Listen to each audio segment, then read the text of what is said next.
آج سے چند دن پہلے آپ لوگوں نے دیکھا ہوگا ٹرکی کے انتخابات جو ری رن میں چلے گئے۔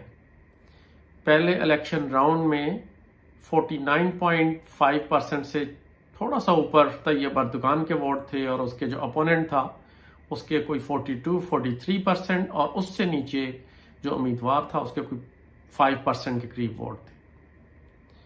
عام کوئی ملک ہوتا تو یہ 0.5 کا فرق بڑے آسانی سے نکالا جا سکتا تھا، اور بہت سارے ملکوں میں بڑے آرام سے یہ والا فرق نکال دیتے ہیں۔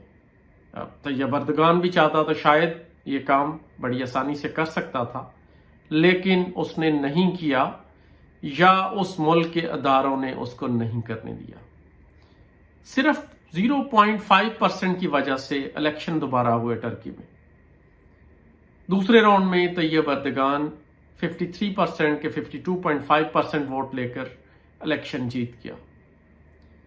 اس الیکشن میں ایک سبق ہے ہم سب کے لیے، اور ان تمام ملکوں کے لیے جہاں پہ ادارے مضبوط نہیں ہیں۔ اس الیکشن سے ہوا کیا؟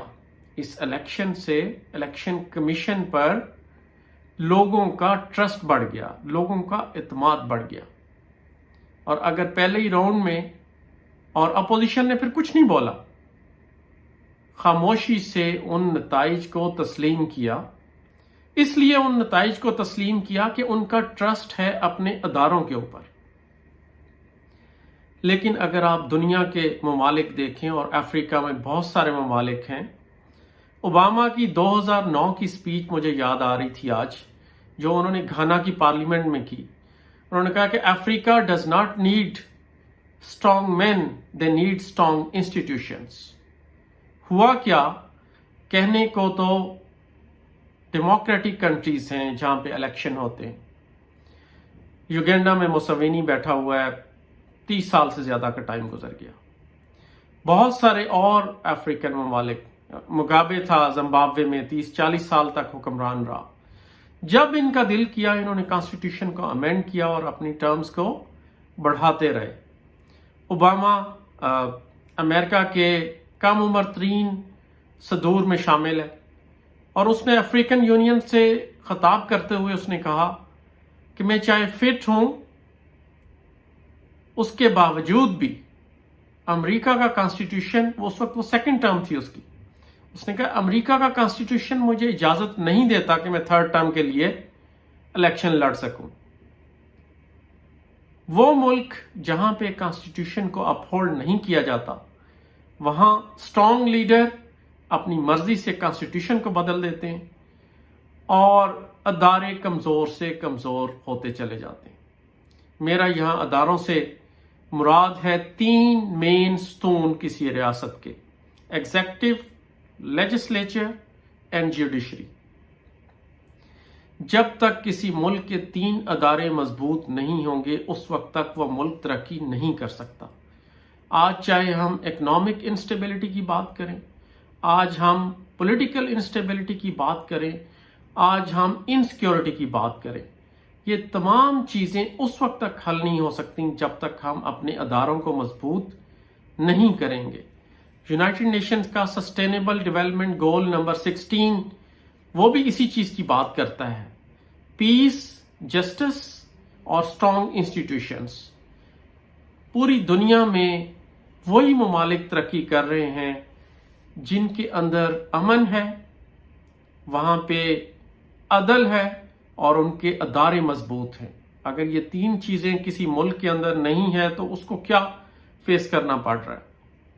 وہاں کوئی انویسٹمنٹ نہیں آتی، اس کے اپنے لوگ بھی اعتماد نہیں کرتے۔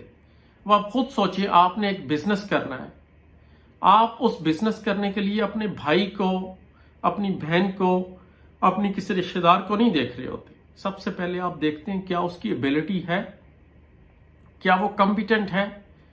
دوسرے نمبر پر آپ دیکھتے ہیں کہ کیا وہ آنیسٹ ہے، اس کی انٹیگریٹی ہے۔ جب یہ 2 چیزیں آ جائیں تو تیسرے نمبر پہ آپ دیکھتے ہیں کہ اس کا ٹریک ریکارڈ کیا ہے۔ کیا یہ بندہ پاسٹ میں کسی کے ساتھ دھوکہ تو نہیں کر چکا؟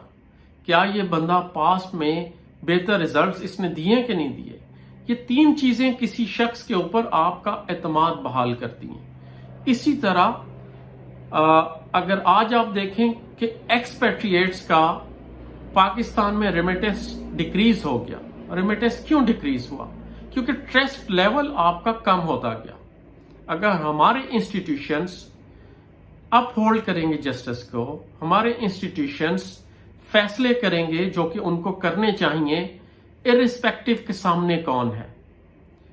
جب میں کہتا ہوں اسٹرانگ لیڈرز کی ضرورت نہیں ہے تو میرا ہرگز یہ مطلب نہیں ہے کہ we don't need dynamic leaders. ہمیں مضبوط لیڈرز کی بھی ضرورت ہے، لیکن ایسے لیڈرز کی جن کا کانشیس، جسے کہتے ہیں اردو میں ضمیر، جن کا ضمیر جاگتا ہو، جو کرپشن کے اندر نہ گھسے ہوئے ہوں، جن کی کرپشن کی داستانیں عروج پر نہ ہوں، جو قوانین کو اپنے ذاتی مفاد کے لیے تبدیل نہ کریں.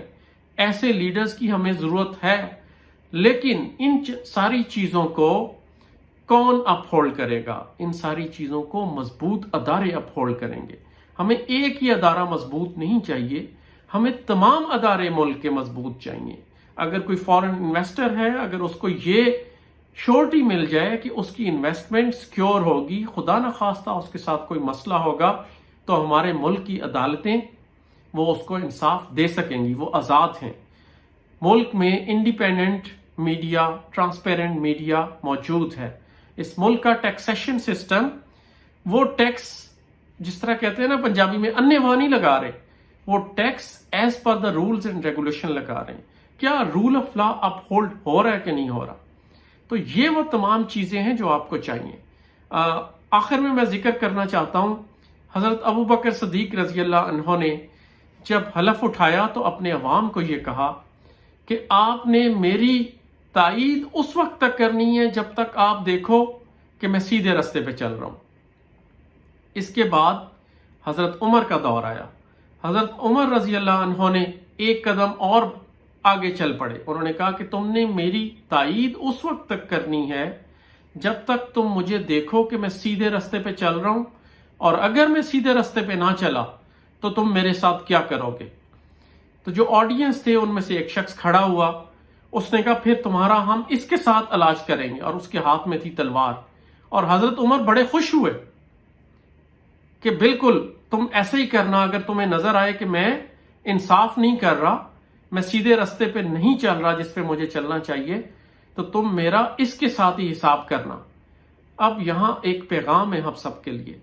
نہ تو اس شخص کو یہ خوف تھا کہ حضرت عمر رضی اللہ عنہ اس سے ناراض ہو جائیں گے، اس کو اس سسٹم پہ، اس چیز پہ اعتماد تھا جو حضرت عمر نے اس شخص کو دیا.